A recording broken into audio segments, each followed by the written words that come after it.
Hello friends, आज की इस वीडियो में हम लोग 8051 माइक्रो कंट्रोलर का सिंपल ब्लॉक डायग्राम को समझेंगे।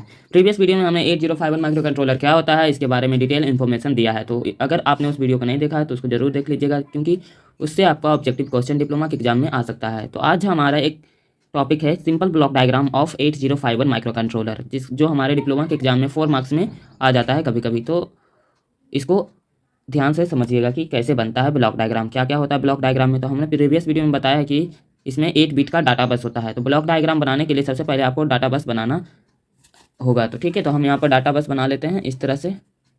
ठीक है, डाटा बस पहले बनाएंगे जो 8 बिट का होता है। इसमें 8051 माइक्रो कंट्रोलर में 8 बिट का डाटा बस होता है हमारा। इस तरह से हम 8 बिट का डाटा बस बनाएंगे।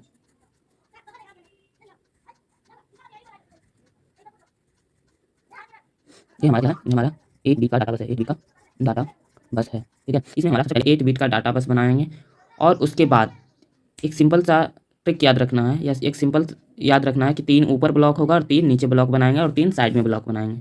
ठीक है, क्या याद रखना है आपको कि सबसे पहले 8 बिट का डाटा बस बनाना है, उसके बाद 3 ऊपर ब्लॉक बनाना है, 3 नीचे ब्लॉक बनाना है और 3 इसके आगे ब्लॉक बनाना है। तो इतना बनाने से हमारा जो ब्लॉक डायग्राम है उसका स्ट्रक्चर तैयार हो जाएगा। ठीक है, तो हम ऐसा ही 3 ब्लॉक बना लेते हैं।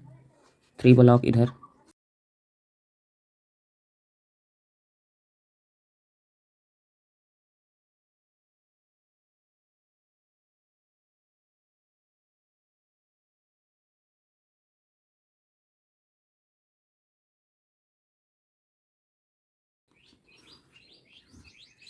हो गया। तो अब हमारा इसका पूरा स्ट्रक्चर तैयार हो चुका है। जो हमने बताया था कि एक बीच में 8 बिट का डाटा बस होगा, ऊपर 3 ब्लॉक, नीचे 3 ब्लॉक और इसके साइड में 3 ब्लॉक। अब हम जान लेते हैं कि इन ब्लॉक में कौन कौन से हमारे कंपोनेंट्स होते हैं। ठीक है, तो मेनली हमारा वही याद रखना है कि किसके सामने कौन सा कंपोनेंट होगा। ठीक है, तो ये याद रखना है कि 8 बिट का डाटा बस CPU से कनेक्टेड होता है। किससे कनेक्टेड होता है हमारा? CPU से। 8 बिट का डाटा बस CPU से हमारा कनेक्टेड होता है। ठीक है, CPU से हमारा 8 बिट का डाटा बस कनेक्टेड होगा, जिसमें हमारा इंटरप्ट कंट्रोल ए रहेगा। इसके ऊपर क्या रहेगा? Interrupt interrupt control. Interrupt control यहाँ से हमारा एक्सटर्नली इंटरप्ट आएगा इसमें। ठीक है, मानो हम इसमें बाहर से कोई एक्सटर्नल इंटरप्ट इसमें आएगा तो इंटरप्ट कंट्रोल होके CPU में जाएगा। कहाँ जाएगा? CPU में जाएगा। ठीक है, कहाँ जाएगा? CPU में जाएगा।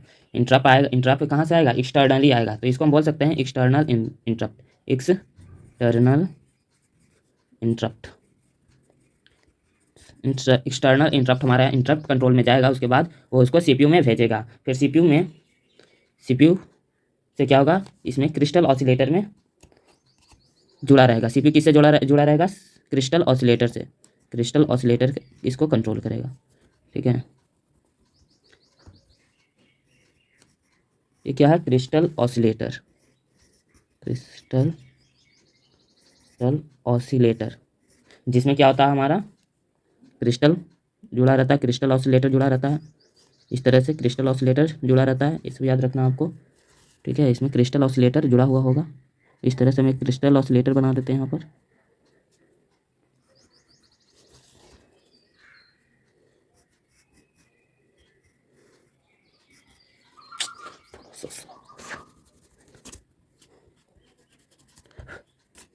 एक क्रिस्टल ऑसिलेटर यहाँ पर बना देंगे, इसके बीच में एक क्रिस्टल ऑसिलेटर लगा देंगे।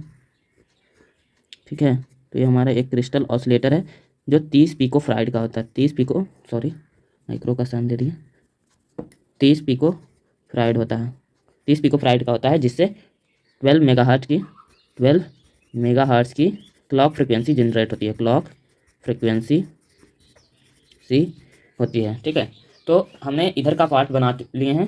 तो हम कैसे बनाएं? सबसे पहले क्या बनाएं? 8 बिट का डाटा बस बनाएं, उसके ऊपर 3 ब्लॉक, उसके नीचे 3 ब्लॉक और उसके साइड में 3 ब्लॉक होता है। तो साइड वाला ब्लॉक को कैसे याद रखेंगे कि सबसे पहले एक्सटर्नली इंटरप्ट कंट्रोल में जाएगा। सबसे पहले कौन सा ब्लॉक में जाएगा? इंटरप्ट कंट्रोल में हमारा एक्सटर्नल इंटरप्ट जाएगा, जिससे वो CPU में भेज देगा। ठीक है, ये डायरेक्शन इस तरह से याद रखेंगे, जिसे वो CPU में भेज देगा। फिर क्रिस्टल ऑसिलेटर क्या करेगा?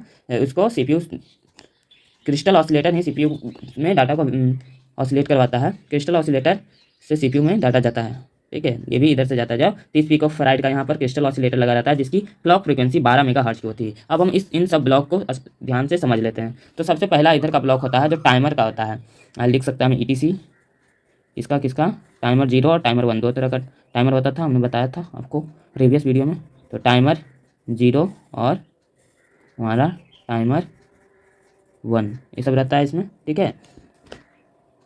ये सब क्या है, काउंटर है, टाइमर काउंटर इसमें होता है। तो टाइमर 0 टाइमर 1 यहाँ पर है। जो हमारा इसके सामने वाले ब्लॉक सीरियल कंट्रोल से कनेक्टेड रहेगा। इससे ये सब क्या करेगा, ये सीरियल कंट्रोल है, सीरियल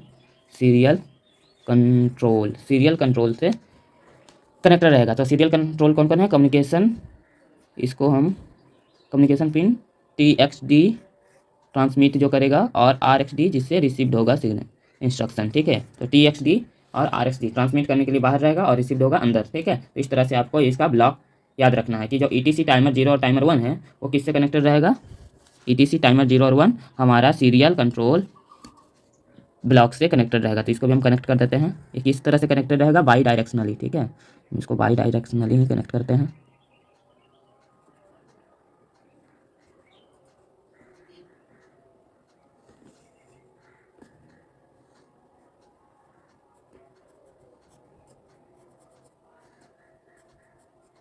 इस तरह से हमारा ये बाई डायरेक्शनली कनेक्टेड होता है, ठीक है। तो हमारा ETC टाइमर 0 टाइमर 1 किससे कनेक्टेड रहेगा, सीरियल कंट्रोल से, जिसमें कम्युनिकेशन पिन TXD और RXD को ट्रांसमिट करने का बाहर से निकलने का और रिसीव होगा अंदर में, ठीक है। तो इस तरह से याद रखना है। फिर इसमें 128 बाइट का ऑन चिप रैम होता है। रैम कितना था, 128 बाइट का ऑन चिप रैम होता है, ऑन चिप रैम होता है। उसी तरह से 4 किलोबाइट का ऑन चिप रोम होता है, ऑन चिप रोम होता है। इसमें 4 किलोबाइट का ऑन चिप रोम होता है जो हमारा इंटरप्ट कंट्रोल से कनेक्टेड होता है, ये सब, ठीक है। इस तरह से कनेक्टेड रहेगा, ये भी याद रखना है, इंटरप्ट कंट्रोल से वो सब कनेक्टेड रहेगा हमारा 4 किलोबाइट का ऑन चिप रोम, ठीक है। अब ये सब किससे कनेक्टेड रहेगा, 128 बाइट का ऑन चिप रैम किससे कनेक्टेड होता है, तो हमारा इस डाटा बस से ये बाई डायरेक्शनली कनेक्टेड होता है, ठीक है। तो बाई डायरेक्शनली हमारा ये डाटा बस से कनेक्टेड रहेगा। तो हम कनेक्ट कर देते हैं इस तरह से, ठीक है। उसके बाद ये 4 IO पोर्ट्स यहाँ रहते हैं, 4 इनपुट आउटपुट पोर्ट है ना इसमें, पोर्ट 0 से 3 तक है ना। 4 IO ports, input output IO होगा, इनपुट आउटपुट पोर्ट होता है जो कौन कौन है, पोर्ट 0 टू पोर्ट 3 तक, पोर्ट 0 से पोर्ट 3 तक इसमें 4 गो पोर्ट्स होता है इनपुट आउटपुट जो इससे कनेक्टेड रहेगा, ठीक है, जो इस तरह से कनेक्टेड होगा। ये इससे कनेक्ट हो गया। और ये क्या है, तो ये हमारा बस कंट्रोल है, बस कंट्रोल किससे कनेक्टेड रहेगा, ऑन चिप रोम से, ठीक है, रोम से। रैम रोम का फुल फॉर्म हम सब पहले ही डिस्कस कर चुके हैं। रोम का क्या होता है, रीड ओनली मेमोरी, रैम का रैंडम एक्सेस मेमोरी, तो ठीक है। जो 4 KB का था रोम वो किससे कनेक्टेड रहेगा, वो हमारा कनेक्ट होगा बस कंट्रोल से, ठीक है। इस तरह से हमारा बस कंट्रोल से एक कनेक्टेड रहेगा। इस तरह से हमने इसका ब्लॉक डायग्राम को बना दिया है। और इसमें क्या क्या होगा देख लीजिए। हमने याद करने का तरीका क्या बताया कि 8 बिट का डाटा बस पहले बनाना है, उससे CPU को कनेक्ट कर देना है। और यही पहले याद रखना है कि 8 बिट का डाटा बस जो होता है हमारा पहले बनाना है। सबसे पहले क्या बनाना है, 8 बिट का डाटा बस बनाना है, उसके ऊपर 3 ब्लॉक, उसके नीचे 3 ब्लॉक और उसके साइड में 3 ब्लॉक बनाएंगे। उसके बाद हमारे ये साइड वाला 3 ब्लॉक में क्या होगा, एक्सटर्नल इंटरप्ट जाएगा, एक्सटर्नल इंटरप्ट कंट्रोल में जाएगा जिसे वो CPU में भेज देगा। और क्रिस्टल ऑसिलेटर से ऑसिलेटर फ्रीक्वेंसी जाएगा हमारा CPU में, तो हमारा वो इंटरप्ट को कंट्रोल कर पाएगा। और इस तरह से ऊपर वाला में था सबसे ऊपर ETC टाइमर 0 या टाइमर 1 जो टाइमर कंट्रोल सिग्नल था, या इसमें क्या होता है टाइमर या काउंटर था, टाइमर काउंटर, ठीक है। और ये जो सीरियल कंट्रोल से जुड़ा रहेगा, सीरियल कंट्रोल में कम्युनिकेशन पिन हमारा होता है TXD और RXD। तो TXD ट्रांसमिट करता है, RXD रिसीव करता है, इसलिए अंदर जाएगा, ठीक है। ऑन चिप रैम होता है 128 बाइट का, तो क्या होता है वो किससे कनेक्टेड होगा, 4 IO पोर्ट से, ठीक है। जो कितना था, 4 IO पोर्ट कौन था, 0 से 3 तक, ठीक है। तो ये भी बना देते हैं इसमें IO पोर्ट का कौन कौन था, पोर्ट 0 1 2 एंड 3, ठीक है। बाई डायरेक्शनली कनेक्ट रहेगा। तो कौन कौन, पोर्ट 0 और 2 जो था हमारा वो एड्रेस और डाटा बस को रखता है, ठीक है। पिन डायग्राम में इसको सबको हम बताएंगे, ठीक है। तो पोर्ट 0 और पोर्ट 2 जो हमारा है क्या है, एड्रेस और डाटा को रखता है। और पोर्ट 1 एंड 3 में हमारा बाकी सब पिन्स होते हैं, ठीक है। तो पोर्ट 0 1 में एड्रेस एंड डाटा बस होता है, एड्रेस एंड डेटा बस, इसमें ही मल्टीप्लेक्स रहेंगे, ठीक है।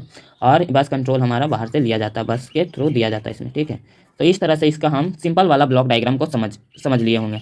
तो आई होप आपको ये सिंपल ब्लॉक डायग्राम आसानी से समझ में आया होगा और कैसे बनता है ये भी आप लोग समझ चुके होंगे कि सबसे पहले क्या बनाना है, 8 बिट का डाटा बस बनाना है जिसमें सीपीयू से कनेक्ट कर देना है, ठीक है। सीपीयू को याद रखना है सिर्फ सीपीयू से कनेक्ट होता है। उसके बाद यही तो याद रखना है कि 3 ऊपर ब्लॉक, 3 नीचे ब्लॉक और 3 साइड में था जिसमें सीपीयू हमारा 8 बिट का डाटा बस से कनेक्ट था।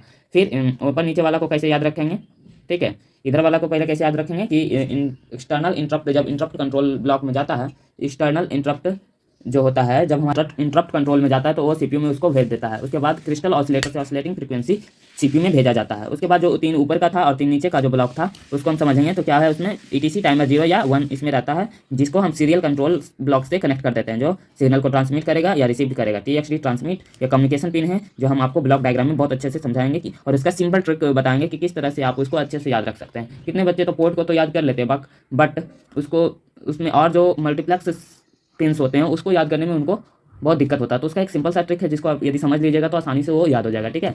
तो ये इससे कनेक्टेड होता है। फिर ऑन चिप रैम है जो 128 बाइट का, वो 4 IO पोर्ट जो हमारा था पोर्ट 0 से पोर्ट 3 तक उससे वो कनेक्ट होता है। फिर 4 किलोबाइट का चिप रोम जो होता है, ऑन चिप रोम, वो बस कंट्रोल से कनेक्टेड होता है। इस तरह से हम इसको आसानी से याद कर सकते हैं। तो मिलते हैं नेक्स्ट वीडियो में, तब के लिए धन्यवाद। नेक्स्ट वीडियो में हम लोग pin diagram of 8051 micro controller का देखेंगे जो बहुत ही इंपॉर्टेंट है, हर बार डिप्लोमा के एग्जाम में आता है। तो उसको समझने के लिए उस वीडियो को जरूर देखिएगा, ठीक है। तो मिलते हैं नेक्स्ट वीडियो में, तब के लिए धन्यवाद।